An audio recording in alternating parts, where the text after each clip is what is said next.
আমি যেটুকু দেখেছি বাঁধ তৈরি করে 0 পয়েন্ট থেকে বাঁধটা সম্ভবত রেজুমিয়া পর্যন্ত আসবে। রেজুমিয়াতে আসার পর পানিটা ছাগলনাইয়া এবং সদর উপজেলাতে প্রবাহিত হবে। যদি উপরের যে পরিমাণ পানি এখন নামে এটাকে যদি আরো সম্প্রসারিত করে ব্যবস্থা করা হয়, ফেনীর নিচে নেমে আসার পর এই অংশে পানির এই ধারণ ক্ষমতা নেই। এই নদীতে পানিটা আসার পরেই ফ্লাশ ফ্লাড হবে। ফ্লাশ ফ্লাড হওয়ার পরে যখনই এখানে যাবে এরপরে সদরের একাংশে রেল লাইন, যেটা ওভারকাম করা পানির পক্ষেটা 2025 হয়েছে, আরো শতাব্দীতেও হবে না। সদর উপজেলার একটি বড় অংশ, ছাগলনাইয়ার একটা অংশ কমপ্লিট বেসিন হয়ে যাবে। এটা স্থায়ীভাবে একটা বন্যা প্রবণ এলাকায় পরিণত হবে। এইটুকুর বিষয়টা মাথায় নিয়ে প্রকল্প বাস্তবায়নের জন্য আপনারা পদক্ষেপ দিবেন। না হয় একের বাঁচানোর জন্য অপরের মৃত্যুপাত তৈরি হবে। এটা মুহুরী কালিদাস পাহালিয়া ফেনীর যে মিলনস্থল, মোহনায় নদীর প্রশস্ততা 80-90 দশকে ছিল 1200 মিটার, যেটা কমে এখন 300 থেকে 350 মিটারে চলে আসছে।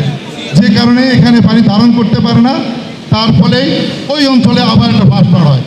এই টোটাল বিষয়টা মাথায় নিয়ে প্রকল্প বাস্তবায়ন করলে পুরো জেলাবাসী মুক্তি পাবে, না হয় উপরের অংশ মুক্তি পাবে। আমরা চাই পাক, আমরা নিচের মানুষ আবার পানিতে ভেসে যাবো, তলিয়ে যাবো।